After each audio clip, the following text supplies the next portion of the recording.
Moody's نے پاکستان کی rating کم کر دی ہے اور ڈیفالٹ کا خطرہ بڑھا دیا ہے۔ اسحاق ڈار صاحب نے امریکی حکام سے کہا ہے کہ یہ قرضہ دلوانے کے لیے امریکہ اپنا کردار ادا کرے۔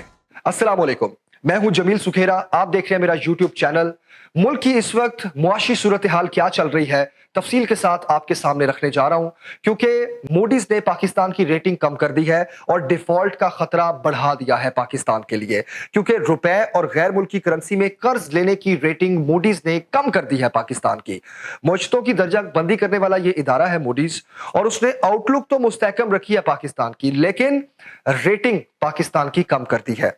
اب ایسے میں ہو کیا رہا ہے؟ آئی ایم ایف، جس کی طرف ہماری نظریں ہیں کہ ہمیں قرض ملے گا اور ملک کی معیشت کو تھوڑا سہارا ملے گا، وہ ہمارے ساتھ کیا کر رہا ہے؟ آئی ایم ایف پہلے جن شکوں پر ہمارے ساتھ متفق ہوا ان پر مزید ایڈ آن کر رہا ہے۔ آئی ایم ایف وہ تبدیلیاں کر رہا ہے اور مزید مطالبات پاکستان سے اب منوا رہا ہے اور پاکستان کو قرضہ نہیں دے رہا۔ تفصیل کچھ اس طرح ہے کہ پالیسی ریٹ میں 2 سے 2.5% اضافہ کیا جائے، مطلب شرح سود میں 2 سے 2.5% اضافہ کیا جائے، اور اس مطالبے کے بعد اب پاکستان میں بھی جو مانیٹری پالیسی کا اجلاس ہونا ہے اس کو 2 ہفتے قبل بلا لیا گیا ہے گورنمنٹ کی جانب سے۔ دوسری جو شرط رکھی ہے آئی ایم ایف نے، بجلی کی قیمت میں تقریباً 4 روپے فی یونٹ اضافہ کیا جائے اور سرچارج 4 ماہ کی بجائے مستقل بنیادوں پر جاری رہے۔ اس کا کیا مطلب ہے کہ الیکٹریسٹی کی جو پرائسز ہیں، اس میں جو ماہانہ فیول ایڈجسٹمنٹ ہمیں بلز میں لگ کر آتا ہے، اب وہ مستقل بنیادوں پر لگ کر آئے گا۔ ہم دیکھتے ہیں کہ فروری کے بل میں نومبر کا لگا ہوتا ہے، 4 ماہ 5 ماہ یا 3 ماہ پرانے جو سرچارجز ہوتے ہیں وہ ہمیں لگ کے آ رہے ہوتے ہیں، لیکن اب یہ ہر ماہ لگیں گے۔ اس کا مطلب یہ ہے کہ جو بجلی کی قیمت میں اضافہ ہوگا وہ الگ، اور یہ جو سرچارج ہے یہ الگ سے جاری رہے گا۔ تو بجلی کی قیمتوں میں آنے والے دنوں میں بہت زیادہ اضافہ ہونے جا رہا ہے۔ اس کے بعد پرائمری خسارے اور کرنٹ اکاؤنٹ خسارے کے اعداد و شمار پر اختلاف ہے آئی ایم ایف کو۔ اس کا مطلب یہ ہے کہ پاکستان کی جانب سے جو رپورٹس آئی ایم ایف کو جمع کروائی گئیں، جس میں کچھ اعداد و شمار بتائے گئے کہ ہمارے خسارے کہاں ہیں، ہم کہاں کہاں نقصان اٹھا رہے ہیں، اس میں پرائمری خسارہ بھی اور کرنٹ اکاؤنٹ خسارہ بھی، اس پہ آئی ایم ایف نے اعتراضات اٹھا دیے ہیں کہ according to the situation on ground جو ریالٹیز ہیں اس کے ساتھ یہ میچ نہیں کر رہا۔ ایکسٹرنل فائنانس کی یقین دہانی نہیں دلوا پا رہا پاکستان۔ اس کا مطلب یہ ہے کہ جو ہم ذکر کرتے ہیں کہ $5 ارب پاکستان کو اپنے دوست ممالک سے ملنا ہے، وہ بیسیکلی ہم نے آئی ایم ایف کو یقین دہانی کروانی ہے کہ وہ دوست ممالک ہمیں وہ قرضہ دیں گے۔ وہ قرضہ چونکہ ہم نے ریزروز میں رکھنا ہے، اس کو ہم خرچ تو نہیں کر سکتے، لیکن اس کا امپیکٹ یہ ہوتا ہے کہ ڈالر کی قیمت نیچے آ جاتی ہے۔ تو ہو یہ رہا ہے بیسیکلی کہ چائنا کے علاوہ ہمارا کوئی بھی دوست ملک ہمیں قرضہ دینے پر راضی نہیں ہے، اور ہم نے آئی ایم ایف کو یہ یقین دہانی کروانی ہے۔ سعودی عرب سمیت جہاں سے بھی پاکستان کو دوست ملک سے قرضہ ملنا ہے وہ ہمیں مکمل یقین دہانی نہیں کروا رہے۔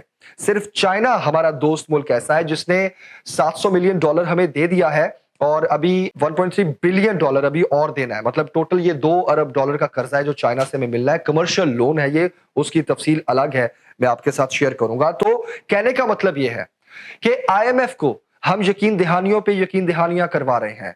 موجودہ حکومت نے، اسحاق ڈار صاحب نے مہنگائی زیادہ کر دی، جی ایس ٹی زیادہ کر دی، پیٹرول پرائس زیادہ ہو گئی۔ آنے والے دنوں میں اب ہمیں الیکٹریسٹی کی پرائسز زیادہ نظر آئیں گی، ایل سیز ہماری کھل نہیں رہی، ملک میں ہمارے ڈالرز نہیں ہیں، امپورٹ ہماری اس وقت رکی ہوئی ہے، لیکن اس ساری صورتحال میں آئی ایم ایف ابھی تک ہمیں قرضہ نہیں دے رہا۔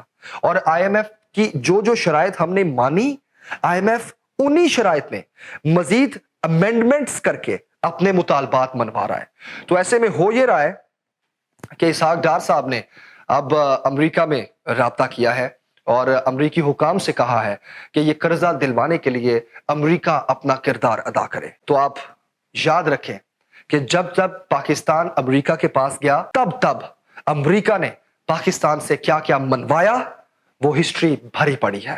کچھ بھی رپیٹ کرنے کی ضرورت نہیں ہے کہ اپنے مفادات کے لیے امریکہ ماضی میں پاکستان کو کس طرح سے استعمال کرتا رہا ہے۔ تو اس وقت ملک کی جو معیشت جو اس وقت وینٹیلیٹر پر ہے، اس کو سہارا دینے کے لیے آئی ایم ایف کے قرضوں کا انتظار ہے، اور ان قرضوں کو لینے کے لیے اس وقت پاکستان امریکہ کی منتیں کر رہا ہے کہ اپنا کردار ادا کریں اور IMF سے کہیں کہ ہمیں یہ قرضہ ریلیز کریں۔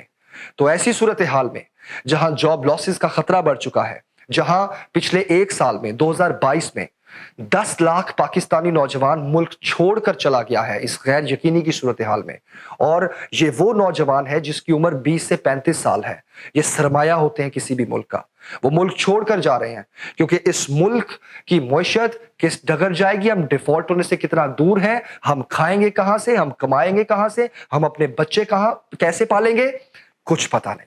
ایسے میں ہر شخص کی، ہر پڑھے لکھے شخص کی یہ کوشش ہے کہ وہ ملک سے باہر چلا جائے۔ ایسے میں آپ دیکھیں کہ شاہدہ رضا جو اٹلی حادثے میں جاں کھونے والوں میں شامل ہیں، پاکستان کی فٹ بال پلیئر ہیں، وہ بھی اس کشتی میں سوار تھی جو اللیگلی کسی دوسرے ملک یورپ جانے کی کوشش کر رہی تھی کہ شاید وہاں جا کے میں کچھ کما سکوں اور پاکستان میں اپنوں کا پیٹ پال سکوں۔ تو ایسی ساری صورتحال میں حکومت وقت، جس کو میں PDM کی حکومت کہوں گا، وہ عملی اقدامات کیا کر رہی ہے، یہ سب سے بڑا سوال ہے۔ اجازت دیں، اللہ حافظ۔